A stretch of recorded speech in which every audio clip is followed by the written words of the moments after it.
dengan dua hari raya. Babun fil masyi yaumal Eid.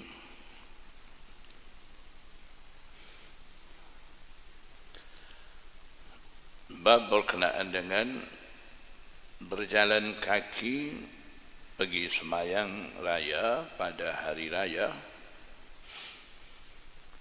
Haddatsana Ismail bin Musa akhbarana Syarikun an Abi Ishaq عن الحارث عن علي قال من السنة أن تخرج إلى العيد ماشيا وأن تأكل شيئا قبل أن تخرج. Riwayat daripada Sayyidina Ali, dia kata di antara amalan sunnah ialah engkau keluar berjalan kaki kepada sembahyang raya dan makan sesuatu, makan sedikit sebelum engkau keluar untuk sembahyang raya. Hadis ni dari segi sanad an Ali dianggap hadis mauquf, tapi kerana ada perkataan minas sunnah hadis mauquf dianggap ada pada hukum rafa', hukum marfu'. Sebab bila sahabat kata minas sunnah, di antara amalan sunnah, maksudnya Sayyidina Ali dia dah tahu berjalan kaki pergi ke masjid untuk sembahyang raya dan juga makan sesuatu sebelum keluar sembahyang raya. Memang dia dah tahu itu adalah satu amalan Rasulullah sallallahu alaihi wasallam. Sebab tu sahabat Sayyidina Ali kata minas sunnah.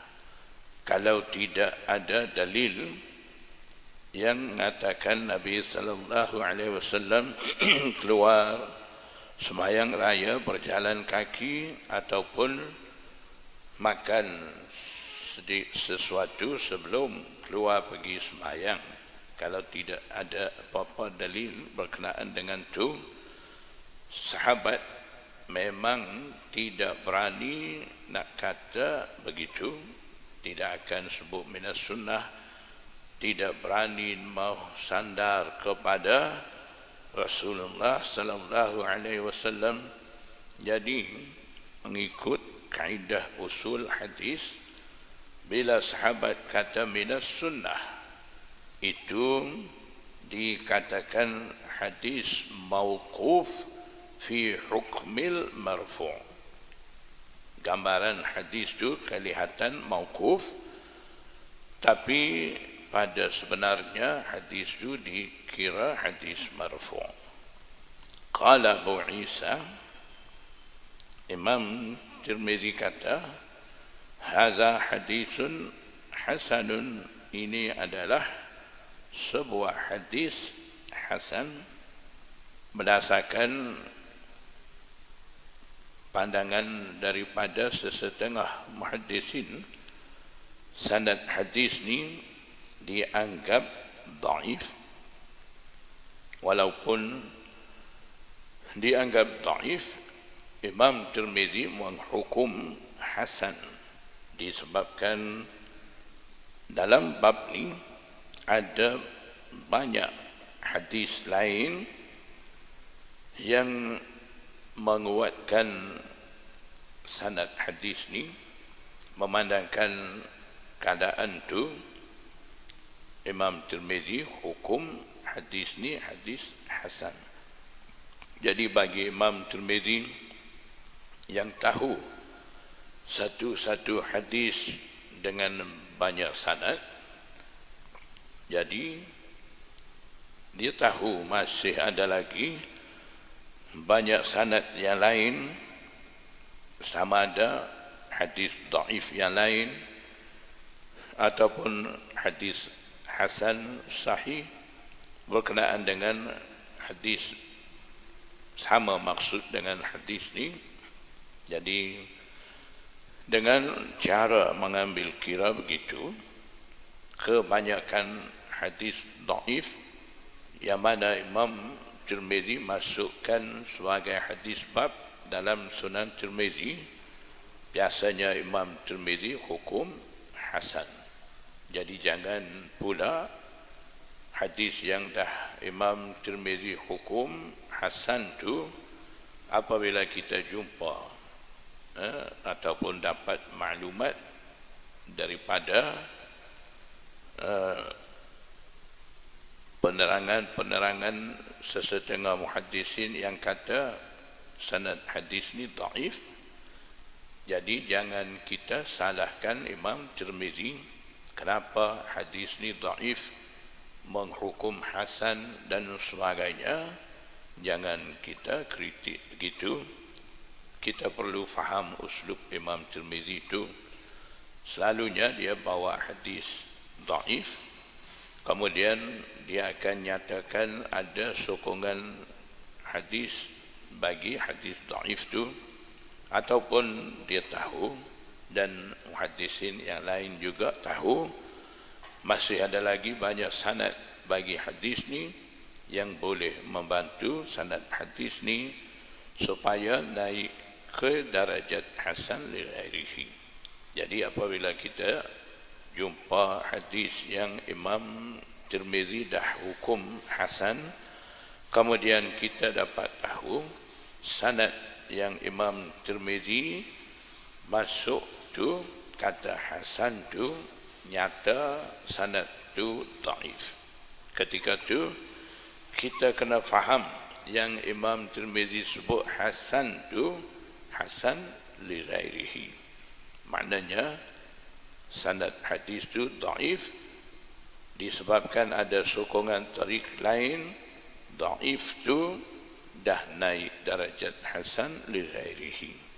Itulah uslub Imam Tirmizi menaikkan taraf hadis. Tidak serupa orang sekarang suka menurunkan darajat hadis yang ada pada tahap tinggi, turunkan sampai jadi hadis palsu kemudian tolak. Itu satu cara tidak elok, jangan kita bawa cara itu. Wal amalu ala hadzal hadits inda aktsari ahli ilmi yastahibbuna an yakhruja ar-rajulu ila al-'id mashiyan wa alla yarkaba illa min uzrin, dan beramal menurut hadis ni di sisi kebanyakan ulama. Jadi walaupun asal dhaif dikira hasan li ghairihi, ada juga ramai ulama beramal dengan hadis ni. Sebab apa amal? Sebab dhaif tadi dah tukar jadi hasan li ghairihi. Bila dah jadi hasan li ghairihi, boleh beramal dengan hadis tu, yu'malu wa yuhtajju fil ahkam. Nah, hujjah dalam hukum ahkam, ataupun hadis tu nak jadikan dalil bagi hukum ahkam yang keluar daripada hadis tu. Sebab tu banyak ulama yastahibbuna, mereka menganggap mustahab seseorang keluar ke tempat sembahyang raya dalam keadaan berjalan kaki. Dan dalam riwayat lain Nabi sallallahu alaihi wasallam yakhruju ila al-'id mashiyan wa yarji'u mashiyan, pergi nak sembahyang pun berjalan kaki, balik sesudah semayang raya pun berjalan kaki, pergi ambil satu jalan, balik daripada jalan lain. Ada lagi riwayat-riwayat lain yang lebih terang daripada hadis ni dan ada membawa banyak makna. Wa alla yarkaba illa min uzrin. Kebanyakan ulama mengambil hukum supaya tidak menaiki kenderaan kecuali min uzrin ay li ajli uzrin, min ajaliyah, kerana malaikat kerana ada keuzuran. Keuzuran tidak mampu berjalan ataupun hujan, ada surut dan sebagainya. Bila ada keuzuran naik kenderaan, kalau tidak berjalan kaki itu lebih baik, lebih afdal, dianggap mustahab, sunat.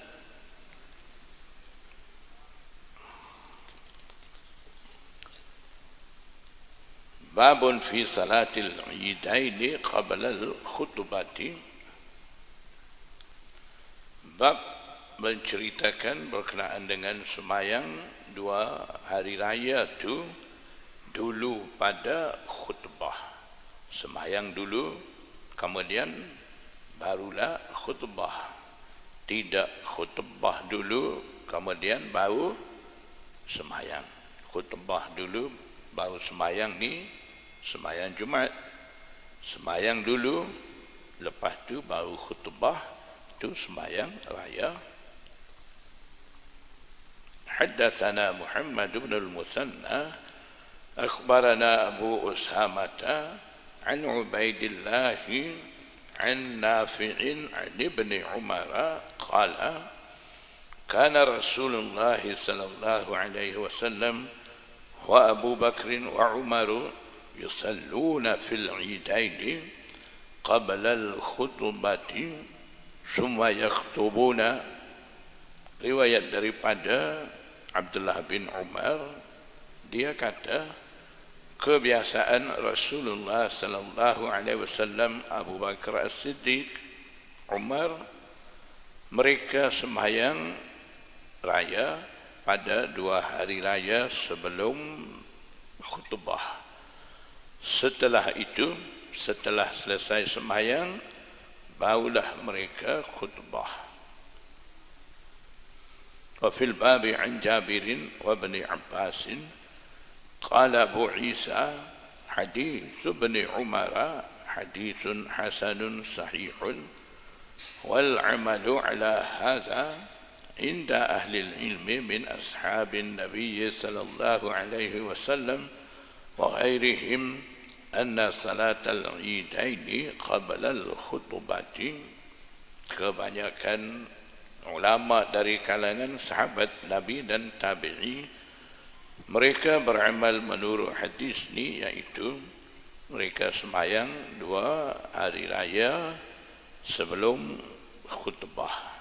Wa yuqalu, dan dikatakan orang, inna awwala man khataba qabla salati Marwan bin al-Hakam. Orang yang pertama sekali mula baca khutbah, ucap khutbah sebelum sembahyang raya, itu adalah Marwan bin Hakam.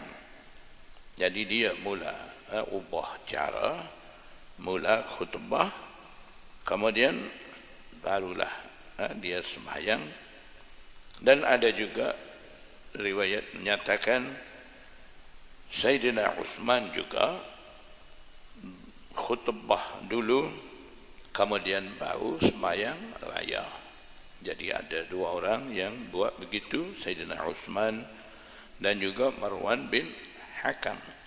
Tapi dua orang tu tidak sama cara, maksudnya kehendak daripada Sayyidina Uthman sembahyang dulu, kemudian khutbah dulu, kemudian baru semayang raya tu. Tujuan tu lain. Tujuan daripada Marwan bin Hakam tu lain. Beza, tidak sama. Marwan bin Hakam ni dia khutbah dulu. Lepas tu baru semayang raya ni, disebabkan adat Marwan bin Hakam tu, dia suka bawa cerita-cerita dalam khutbah ni berkenaan dengan menyatakan keburukan-keburukan orang ramai dan mengancam macam-macam. Ada hal-hal dia cerita, kemudian jadi khutbah dia panjang. Jadi orang tak suka. Jadi dalam khutbah banyak campur isu-isu semasa, merepek sama orang ramai, macam-macam ada cerita yang mana orang tak suka dengar. Jadi bercanggah dengan kehendak khutbah asal. Khutbah ni mau'izah, memberi nasihat, nyatakan cerita-cerita untuk mengingatkan akhirat. Tapi isi kandungan khutbah Marwan bin Hakam ni lari daripada tu. Banyak merepek sama orang, banyak membawa cerita-cerita memburuk-burukkan orang dan sebagainya. Jadi orang ramai tak suka dengar khutbah dia. Jadi bila dia khutbah selepas semayang raya, orang ramai dah tahu perangai dia, cara dia, ramai cabut lari. Sudah semayang cabut balik rumah, tak mau dengar khutbah dia. Sebab tu dia ubah khutbah dulu. Jadi mau dengar tak mau dengar pun dengar juga, sebab tak semayang raya lagi. Itu cara daripada Marwan. Saidina Uthman dia khutbah dulu semayang raya, kemudian tu tidak ada cara tu. Tidak kata Saidina Uthman juga merepek, orang ramai tak suka dengar khutbah dia, sudah semayang tak mau dengar khutbah Saidina Uthman tu cabut lari. Tidak macam tu. Zaman Saidina Uthman tu berlaku cara lain, disebabkan orang ramai lewat sampai untuk semayang raya. Dah semayang raya setengah sampai mai, tengah semayang raya setengah sampai mai, tak dapat mai awal. Jadi sebab tu Saidina Uthman berdasarkan ijtihad dia khutbah dulu sambil-sambil tunggu orang mai untuk semayang raya tu. Jadi tengah dia khutbah tu pelan-pelan orang sampai mai, kemudian dia pun semayang, semua sempat semayang raya. Itu hikmah daripada Saidina Uthman begitu. Tidak sama dengan Marwan bin Hakam. Lagipun Marwan bin Hakam ni dia khutbah dulu semayang raya, kemudian itu dia tetap lama masa begitu. Saidina Uthman tidak begitu. Ada kadang-kadang khutbah dulu semayang, kemudian ada juga terkadang semayang dulu kemudian baru khutbah. Maknanya memandangkan keadaan tu Saidina Uthman buat mengikut keadaan. Tidak kata istiqamah, khutbah dulu semayang kemudian seperti Marwan bin Hakam, tidak. Itu perbezaan di antara Saidina Uthman dan Marwan bin Hakam. Khutbah dulu sebelum semayang tu. Babu anna salatal idaini bighairi adzanin wala iqamatin. Bab berkenaan dengan sembahyang kedua-dua hari raya itu tanpa azan dan tanpa iqamah. Haddatsana Qutaibah akhbarana Abul Ahwasi an Simak bin Harb an Jabir bin Samurata qala sallaitu ma'an Nabiy sallallahu alaihi wasallam al-Eidain ghaira marratin.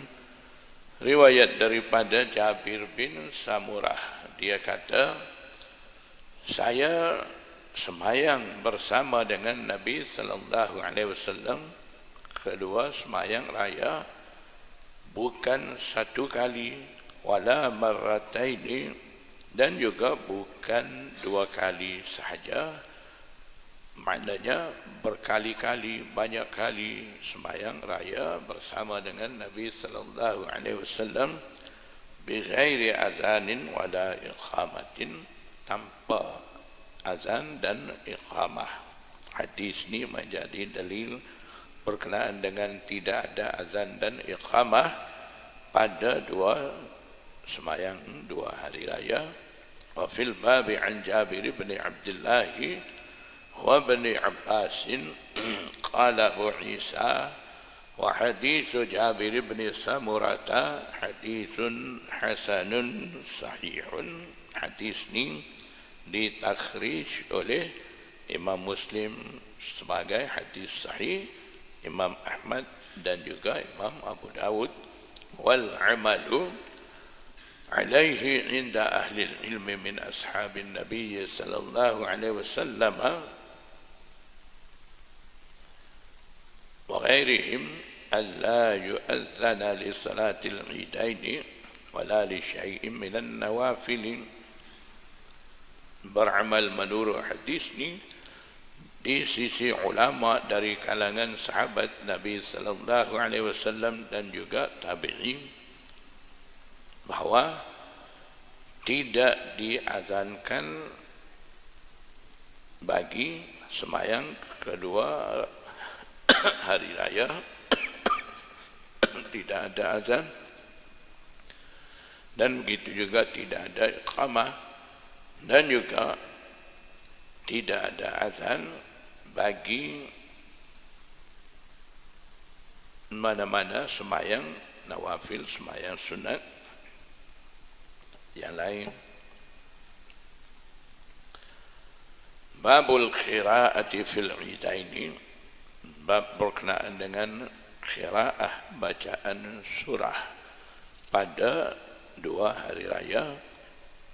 Haddatsana Qutaibah akhbarana Abu Awanata an Ibrahim bin Muhammad bin al-Muntashiri an abihi an Habib bin Salim عن النعمان بن بشير قال كان النبي صلى الله عليه وسلم يقرأ في العيدين وفي الجمعة. Nabi sallallahu alaihi wasallam biasanya dia baca pada dua sembahyang raya dan sembahyang Jumat dengan surah Al-A'la, Sabbih isma rabbikal a'la, dan juga surah Al-Ghashiyah, Hal ataka hadithul Ghashiyah. Wa rubbama ijtama'a fi yaumin wahidin, dan terkadang kedua-duanya yakni Id dan Jumat himpun pada satu hari.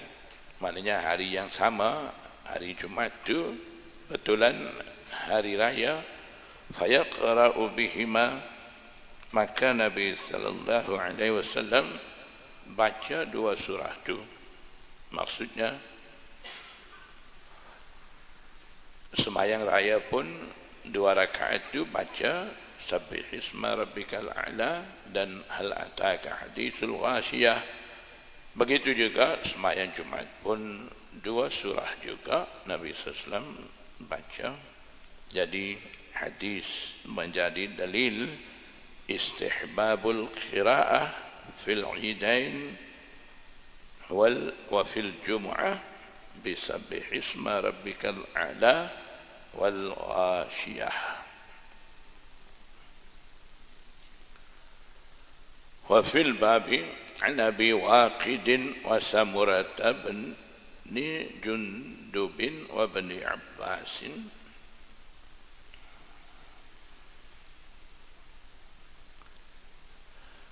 Dan ulama bagi tahu hikmah Rasulullah sallallahu alaihi wasallam baca dua surah tu, Sabbih isma rabbikal a'la dengan al-ghashiyah tu, hikmahnya dalam surah Al-A'la, Sabbih isma rabbikal a'la, di situ ada galakkan untuk sembahyang, untuk membayar zakat fitrah dan sebagainya,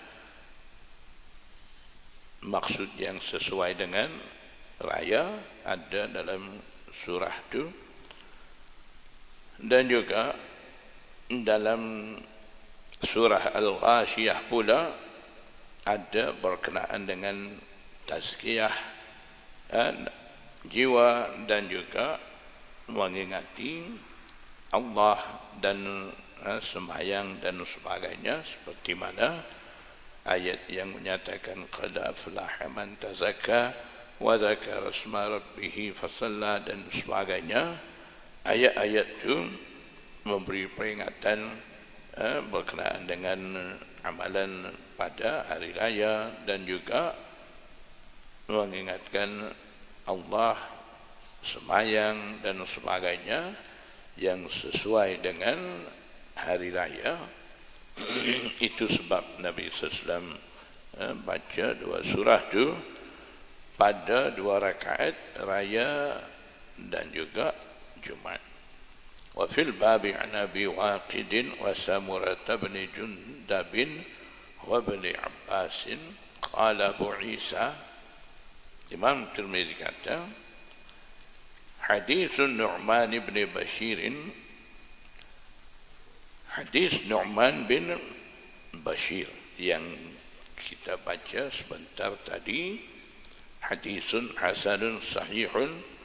وهكذا روى سفيان الثوري ومسعر عن إبراهيم بن محمد بن المنتشر, seperti mana Abu Awanah dalam sanad hadis bab itu riwayat daripada Ibrahim bin Muhammad bin Muntashir, begitu juga Sufyan Tsauri Amirul Mukminin fil hadis, dan juga Mis'ar riwayat daripada Ibrahim bin Muhammad bin Muntashir, misla hadis Abi Awanah, upama hadis Abi Awanah, maksudnya dua imam tu Sufyan Tsauri, Mis'ar juga riwayat hadis semakna dengan hadis yang diriwayat oleh Abu Awanah daripada Ibrahim bin Muhammad bin Muntashir.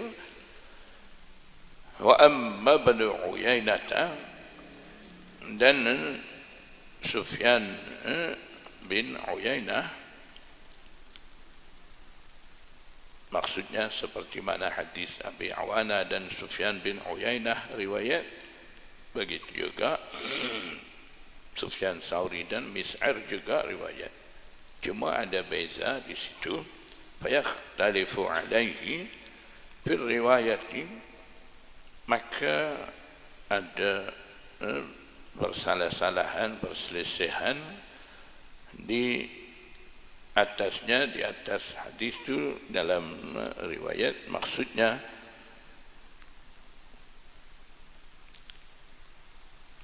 fayakhtalifu ay fayakhtalifu as-sahabu bin Uyainah, ashab Sufyan bin Uyainah ikhtilaf alaihi alal hadis fil riwayah. Ikhtilafnya di situ ada lafaz abihi di antara Habib bin Salim dan Nu'man bin Bashir. Ada riwayat dengan tambahan an abihi di antara Habib bin Salim dan Nu'man bin Bashir. Ada riwayat tidak ada an abihi, di situ ada beza.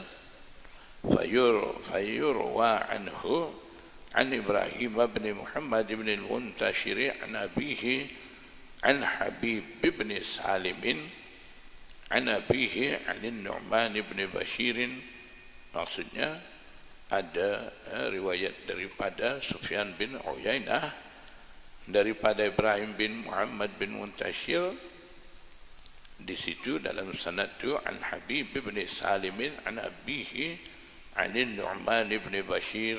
Di antara Habib bin Salim dan Nu'man bin Bashir itu ada lafaz tambahan an abihi dalam sanad Abu Awanah tadi, hadis bab tu. Di situ di antara Habib bin Salim dan Nu'man bin Bashir tidak ada an abihi. Di situ beza, ikhtilaf di situ. Warawa an Nu'man bin Bashir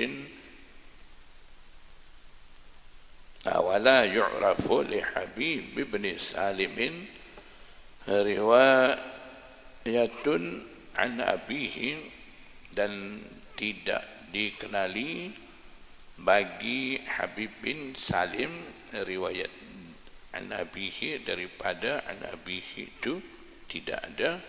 Wa Habib bin Salim huwa maulan Nu'man bin Bashir. Sebenarnya Habib bin Salim itu hamba merdeka daripada Nu'man bin Bashir, bagi Nu'man bin Bashir. Warawa anin Nu'man bin Bashir ahaditha, dan Habib bin Salim itu riwayat banyak hadis daripada Nu'man bin Bashir. Maknanya tidak ada perantaraan an-nabihi. Terus dia riwayat daripada Nu'man bin Bashir, sebab dia ni maula Nu'man bin Bashir. Wa qad ruwiya an Ibn Uyainah an Ibrahim bin Muhammad bin al-Muntashir, dan diriwayatkan daripada Sufyan bin Uyainah daripada Ibrahim bin Muhammad bin Muntashir nahwu riwayati haula'i, upama riwayat mereka maksudnya Abi Awanah, Sufyan Sauri, Mis'ar, seperti mana mereka riwayat tanpa ada penambahan lafaz abihi di antara Habib bin Salim dan juga di antara Nu'man bin Bashir.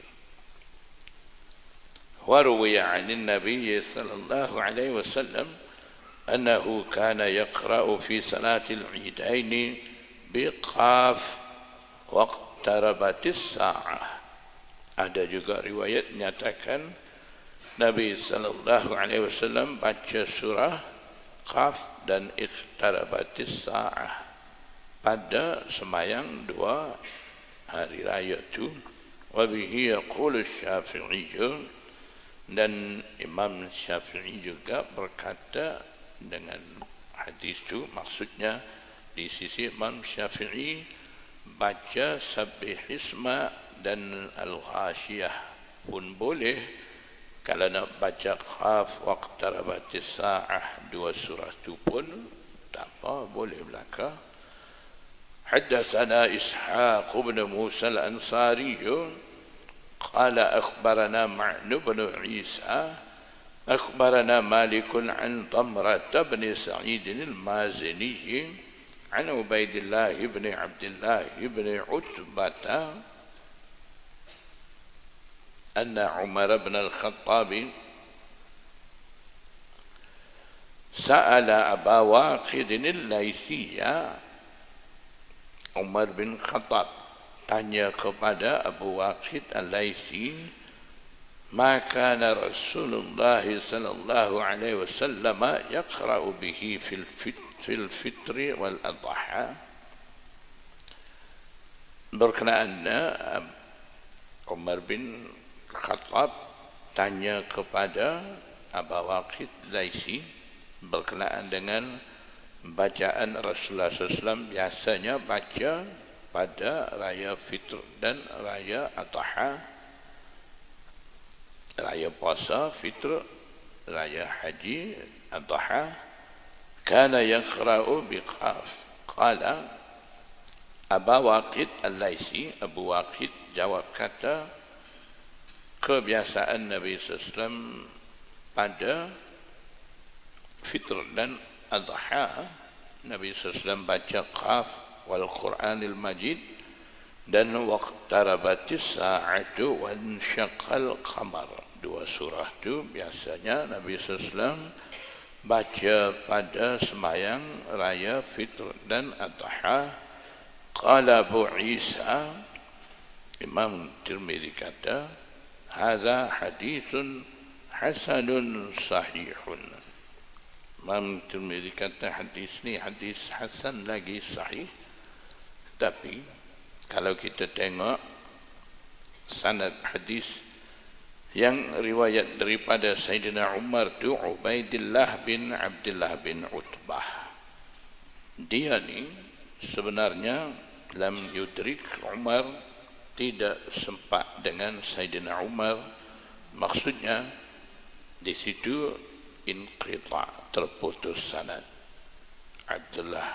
Ubaidillah bin Abdullah bin Utbah tidak sempat dengan Sayyidina Umar, tidak ada sama', tidak ada dengar hadis daripada Sayyidina Umar. Bermakna hadis ni hadis munqati', terputus sanad. Tapi Imam Bukhari, Imam Tirmizi dia hukum hadis ni hasan lagi sahih, sebab ada sanad lain yang menyokong kepada sanad terputus. Di situ ada bersambung sanad, jadi memandangkan keadaan sanad lain yang membantu kepada sanad terputus dhaif ni, Imam Tirmizi kira sanad ni hasan. Dan masih ada lagi sanad lain yang bersambung terus, seperti mana ada sebut dalam riwayat Sahih Muslim, an Ubaidillah an Abi Waqid an Umar bin Khattab. Di situ ada sanad bersambung. Imam Muslim juga riwayat dengan sanad tu hadis ni, memandangkan sanad seperti itu. Imam Tirmizi hukum pula hadis ni sahih. Cuba kita faham di sini kiraan Imam Tirmizi begitu halus, walaupun pada zahirnya berdasarkan pengetahuan ada sanad terputus dan sebagainya, kiranya sanad hadis itu tidak sepatutnya Imam Tirmizi hukum sebagai hasan dan juga sahih. Tapi Imam Tirmizi hukum hasan sahih. Sebab apa? Sebab sanad terputus tu bila cari kaji dalam sanad lain, Imam Tirmizi dah jumpa ada bersambung di situ. Yang hilang di antara Ubaidullah dan Umar bin Khattab ni Abu Waqid. Jadi Imam Tirmizi dah jumpa sanad bersambung tu. Jadi sanad bersambung tu mai bantu sanad terputus. Itu Imam Tirmizi kira hasan. Dhaif sani dah ada sokongan daripada sanad muttasil. Sanad lain tu dhaif tu dengan sendiri dah naik darajat hasan li ghairihi. Hasan maksud di situ hasan li ghairihi.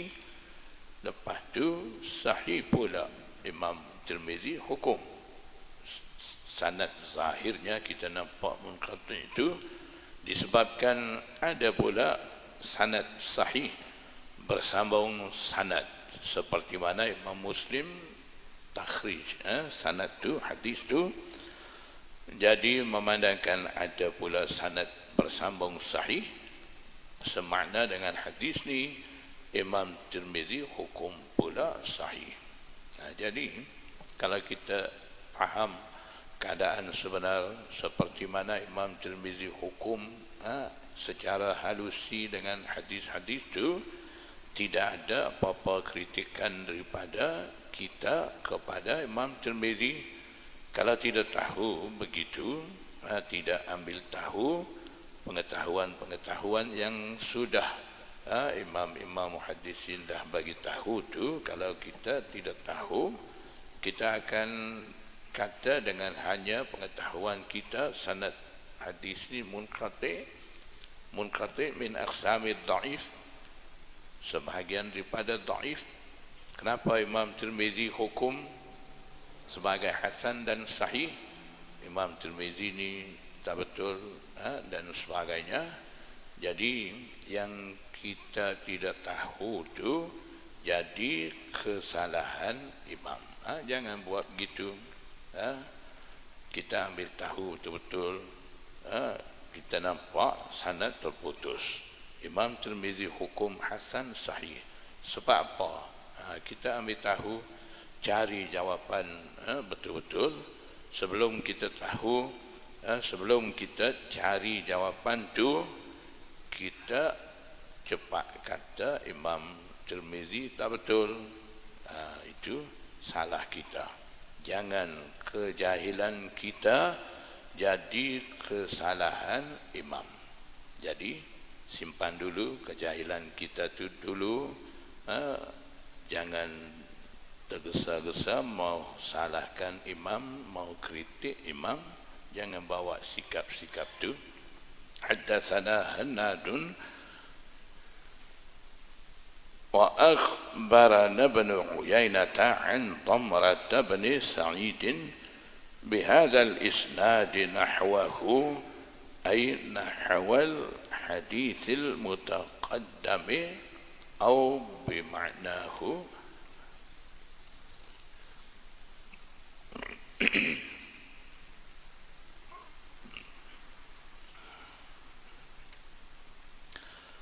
قال أبو عيسى وأبو واقد الليثي يسمه الحارث بن عوف. Abu Waqid Al-Laisi yang sebut dalam sanad hadis bab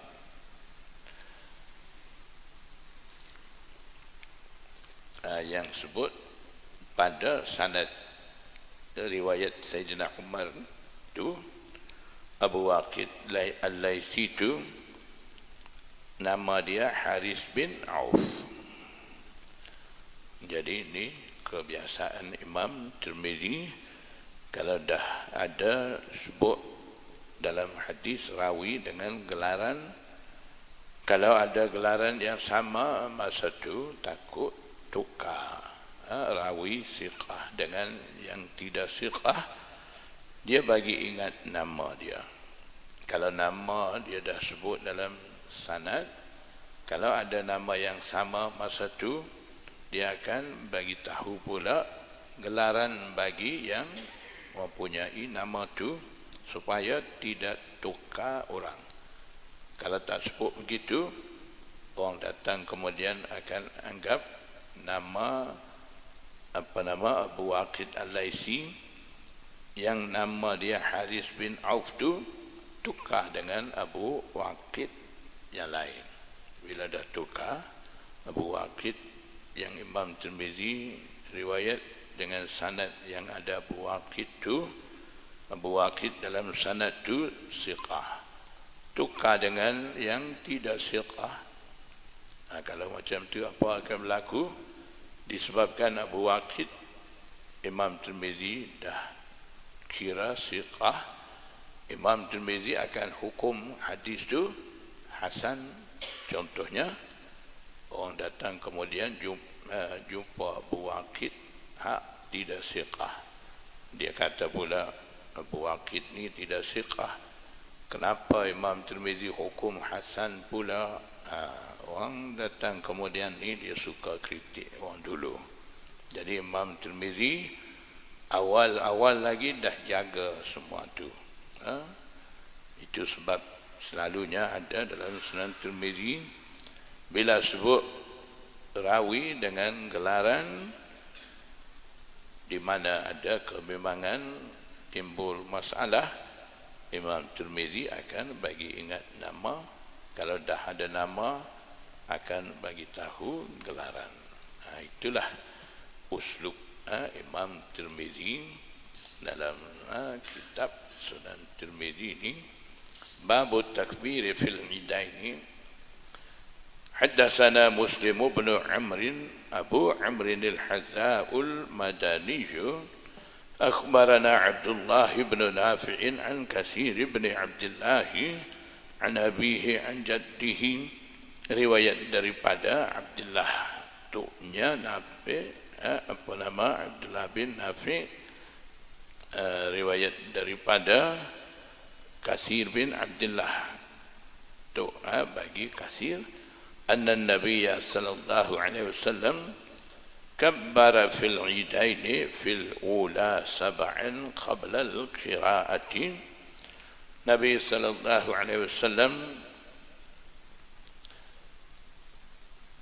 angkat takbir, ucap takbir 7 kali pada rakaat pertama kedua-dua raya. Nabi sallallahu alaihi wasallam ucap takbir sebelum qiraah 7 kali. Wa fil akhirati ay wa fil raka'atil akhirah, pada rakaat yang lain. Wa fil raka'atis tsaniyah 5 qabla al qiraah, 5 kali sebelum qiraah. Wa fil babi an Aisyah wa ibn Umar wa Abdullah ibn Amr qala Abu Isa hadithu jaddi Katsirin, hadis tu Katsir riwayat tu hadisun hasanun wa huwa ahsanu syai'in ruwiya fi hadzal babi 'anil nabiy sallallahu alaihi wasallam wasmuhu Amr bin Auf al-Muzani, dan nama tu Katsir tu Amr bin Auf al-Muzani. Wal 'amalu 'ala hadha 'inda ba'd ahli al-'ilm min ashab an-nabiy sallallahu alaihi wasallam wa ghairihim. وهكذا روي عن أبي هريرة أنه صلى بالمدينة نحو هذه الصلاة. Dan begini juga diriwayatkan daripada Abu Hurairah bahawa dia Abu Hurairah semayang raya di Madinah umpama semayang ini. Maksudnya takbir 7 kali pada rakaat pertama dan 5 kali pada rakaat yang kedua. Wa huwa qaulu ahli Madinah, dan ia juga pendapat penduduk Madinah. Wa bihi yaqulu Malik bin Anas wa Syafi'i wa Ahmad wa Ishaq, dan pendapat daripada Imam Malik, Imam Syafi'i, Imam Ahmad bin Hanbal dan juga Ishaq bin Ibrahim. Sama pendapat mereka, cuma dalam 4 imam ni 3 imam sama. Di sisi Imam Abu Hanifah ada beza sedikit, pendapat dia lain pada 3 imam tu. Waruwiya an Ibn Mas'ud, dan diriwayatkan daripada Abdullah bin Mas'ud annahu qala, Abdullah bin Mas'ud kata, fit takbir fil idaini, berkenaan dengan takbir pada 2 raya tu, 9 takbiratin, 9 takbir. Tadi 7 dengan 5 berapa? 12. Di sisi riwayat Abdullah bin Mas'ud tu 9. Fi raka'atil ula khamsa takbiratin.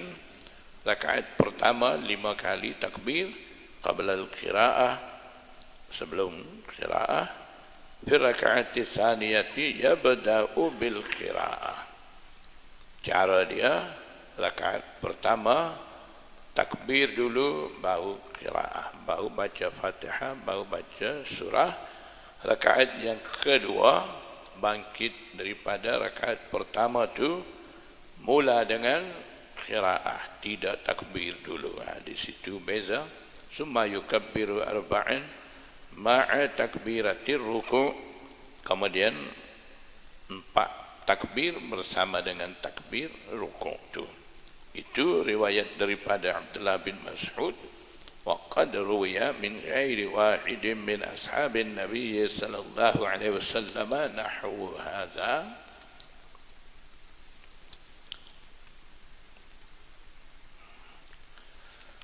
Dan diriwayatkan daripada ramai sahabat Nabi sallallahu alaihi wasallam umpama riwayat Abdullah bin Mas'ud tu.